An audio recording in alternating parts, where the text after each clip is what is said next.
Vitani was born into conflict. Unlike the golden cubs of the Pridelands who played in the tall grass and basked under the warm sun, she was raised in the barren outlands where every day was a fight for survival.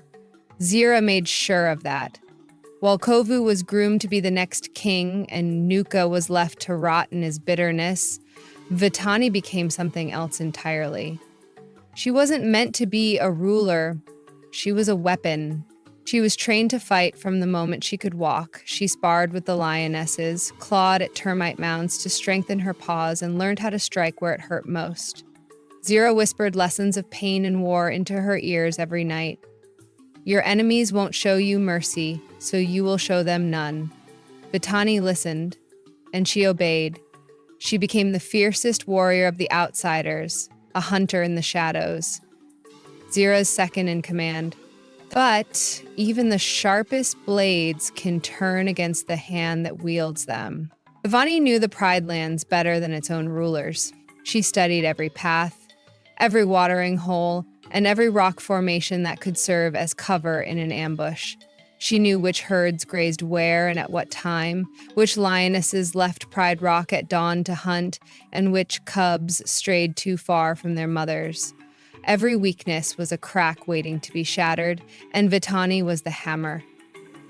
She wasn't just a scout, she was a predator in the shadows. While Kovu learned the ways of the Pridelanders, perfecting a smile, softening his claws, and walking with the illusion of innocence, Vitani did the opposite.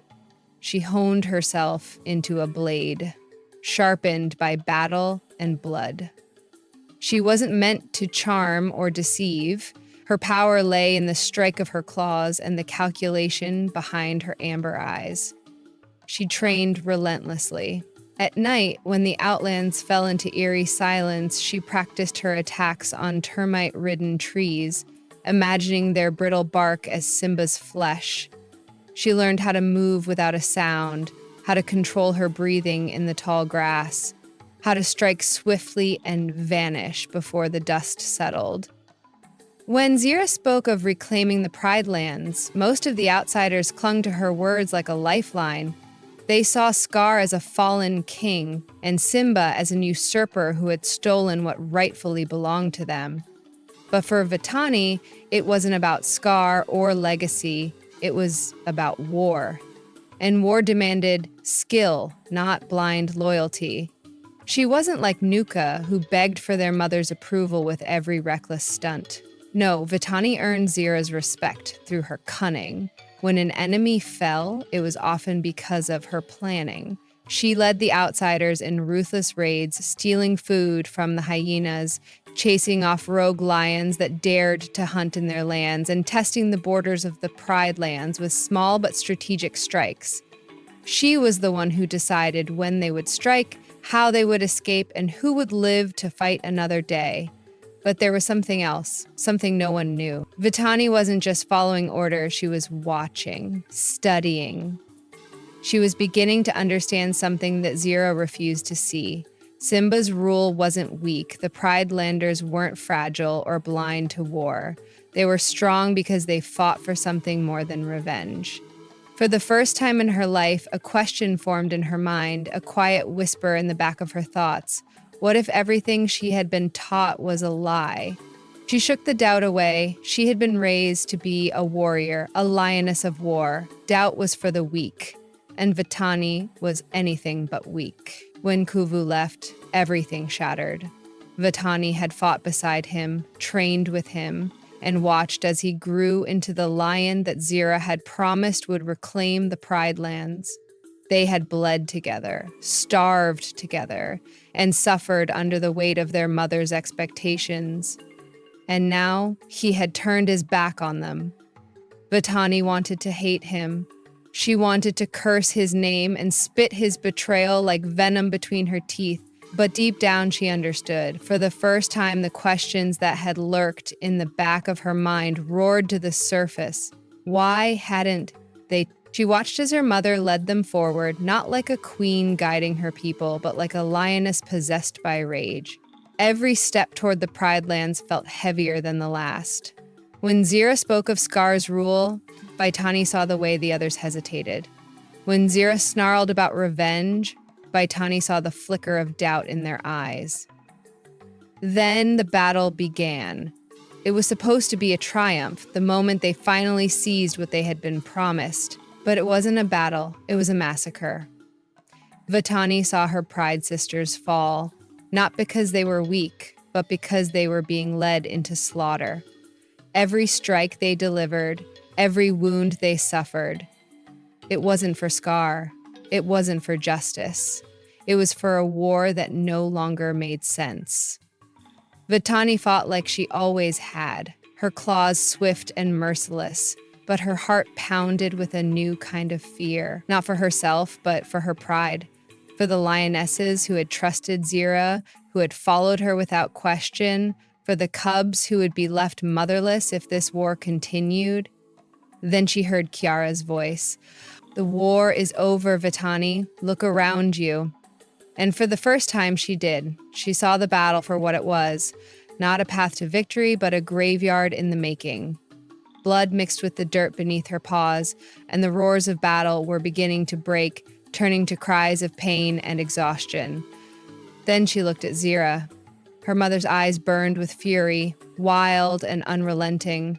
There was no hesitation, no regret, only obsession. Zira would fight to the last breath, and she would drag them all down with her. That was when Vitani knew. This wasn't her war, and it never had been. With a deep breath, she took a step back, and then another. She lifted her chin and let out a single powerful roar, not a roar of war, a roar of defiance, a roar of choice. She turned her back on Zira, and the outsiders followed her. Not because they were weak, not because they were afraid, but because Vitani was more than a soldier, she was a leader. Vitani had spent her whole life in war. Every scar on her body was a reminder of battles fought, of hunger endured, of blood spilled in the name of a dead king. She had never known peace, only survival.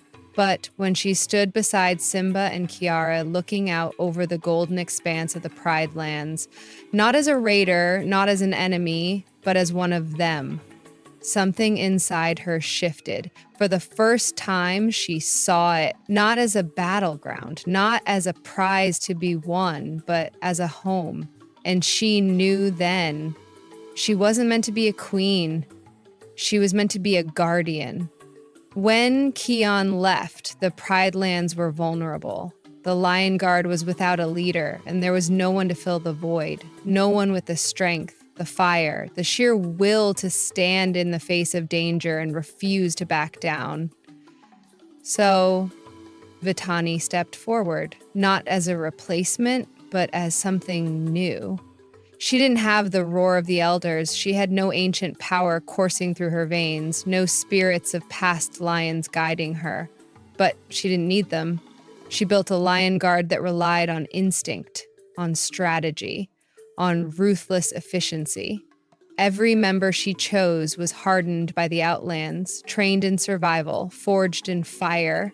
They didn't have mystical gifts, but they had something stronger. Resolve. They had the iron will to do what needed to be done. And when Kion returned, everything she had built was threatened. The son of Simba, the former leader of the Lion Guard, had come back to reclaim what was his. The Pridelanders expected her to step aside, to bow, to give him the power she had earned.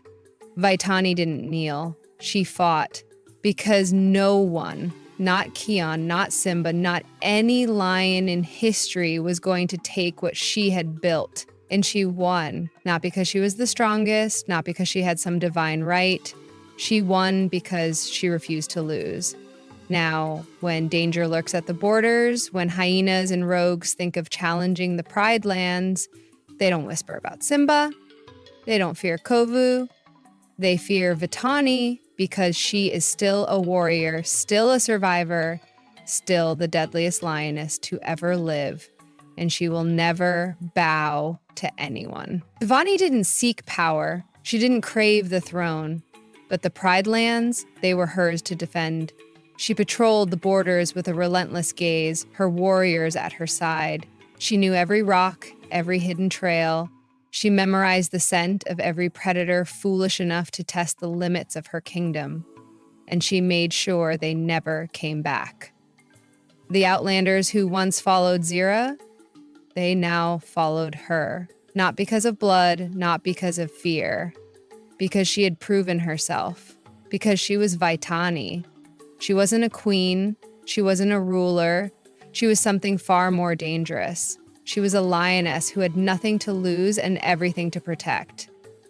And the world would learn to fear her name. Vitani's journey wasn't about power. It was about survival, about proving that strength isn't in bloodlines or mystical roars. It's in the will to fight for what's yours. And now, the Pridelands stand not under the rule of kings, but under the watchful eyes of the deadliest lioness to ever live. But what do you think? Could Vitani's reign as the leader of the Lion Guard shape the future of the Pridelands?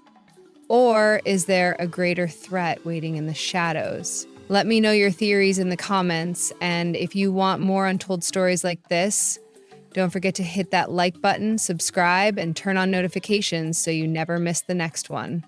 Until next time, stay wild.